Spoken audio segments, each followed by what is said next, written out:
Grandma! The CEO has changed. If anyone can form a partnership... I could. Well, Jason doesn't stand a chance. What? He doesn't want to see you. She already has a friend on the board at Williams Media. I can save your skin. There's a Jones family representative. I'm here to meet with the new CEO. Miss Jones, right this way. I got the deal. How did you know? What's going on? What are you doing? You're trying to show me up. As a matter of fact, get 2 bottles. It's a lot of people here. We're celebrating. Just as Kevin was thinking about giving Lily a beautiful ring one of these days, Grandma Jones stood up and walked to the stage. "Quiet, please. Lily, please tell everyone about the secret of your successful negotiation with Williams Media. How did you do it?" Actually, it was nothing at all. When I went over that day, I didn't get to see the president of Williams Media. It was his secretary who brought me the contract and asked me to sign it. Everyone was astonished to hear this. "Grandma, when I went to Williams Media, maybe the new CEO was just in a bad mood. That's why he had his assistant chase me out. This time when Lily went there, he must have realized how sincere our family was about working with them. JJ is right. Lily, you earned the contract with Williams Media pretty easily. Obviously, half of the credit goes to him." Lily felt very uneasy. She and Dorothy looked at each other, and her mother could only lightly pat her hand under the table. "Today it's my treat. Eat and drink all that you want. I'm paying. Waiter, go and get a bottle of your best wine for every table." When the banquet was coming to an end, Jason was unable to stand upright. His eyes were blurry as he called for the waiter to come over. "Use my card to pay the bill. However, that table isn't included." The table he pointed at was the one where Kevin was sitting. Kevin smiled and didn't say anything. Jason pulled his hand away with a look of contempt in his eyes, but at that moment, the waiter walked quickly over to him.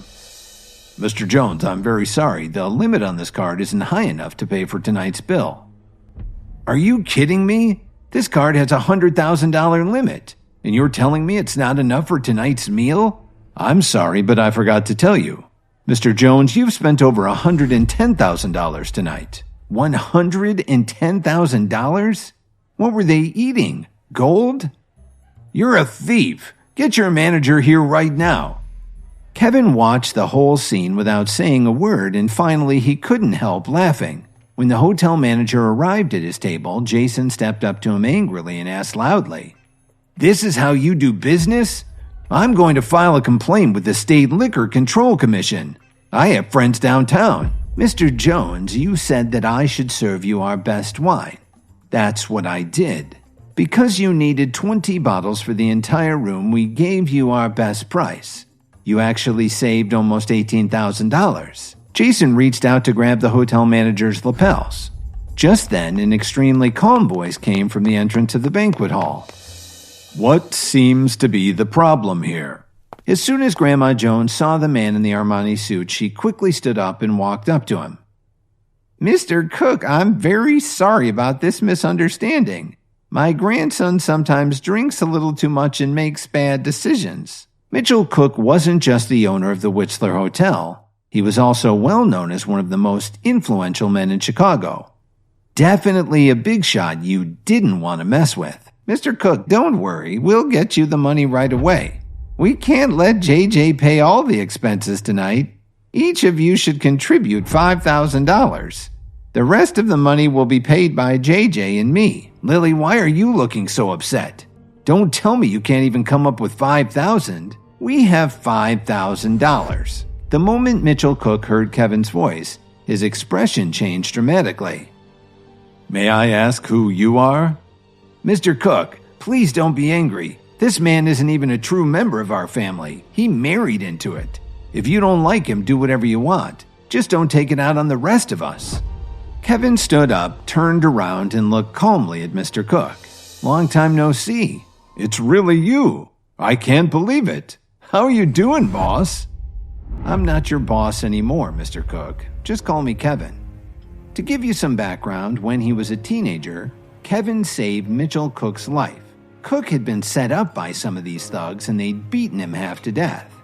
If Kevin hadn't shown up by chance, Cook would have died, and he wouldn't currently be the owner of the Whistler Hotel.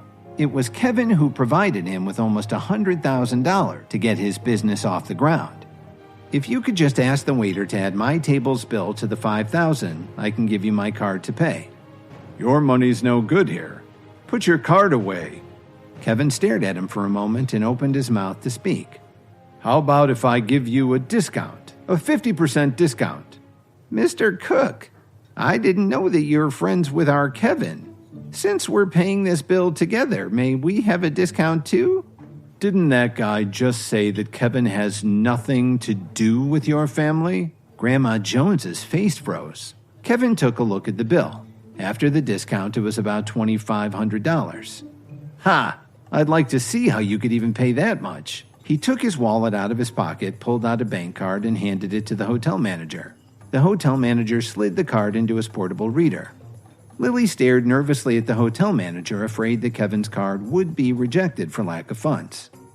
All right, Mr. Williams, the transaction went through. Here's your card. How was this possible? Everyone was confused. Where did you get so much money from? Don't worry, Lily. I have something I need to do later. You and Dorothy can go home first. Kevin got a ride with Cook, but he didn't go straight home.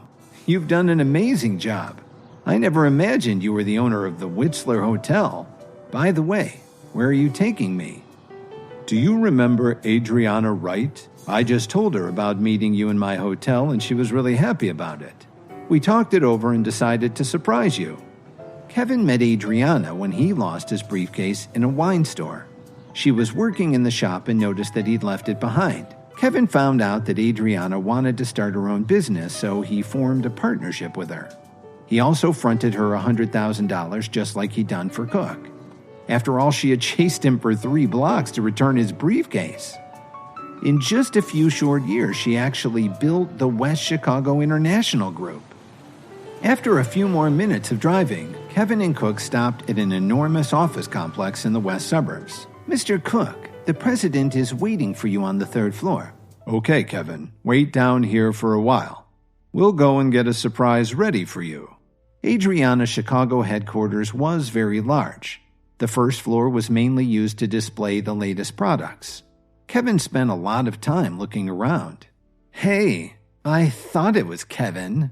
Kevin turned his head to look. The woman in front of him, wearing a tight denim skirt that hugged her curves, was Lily's friend Rachel.